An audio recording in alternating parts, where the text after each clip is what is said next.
ప్రభు కోపిస్తే ఆ కోపానికి పర్వతాలు కదులుతాయండి, గడగడగడగడ.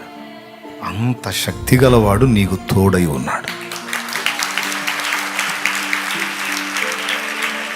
అలాంటి వాడు నీ పక్షమున చేయి అడ్డబెట్టి నిలబడ్డాడు. రాడా ఎవడొస్తాడో అని. ఆయన బలం తెలుసుకోవాలి.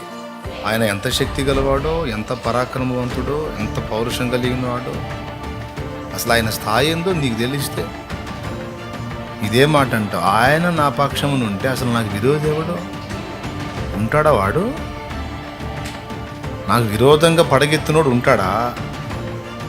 నామ రూపములో లేకుండా నశిస్తాడు. ఎందుకు? సృష్టికర్త నాకు తోడై ఉంది.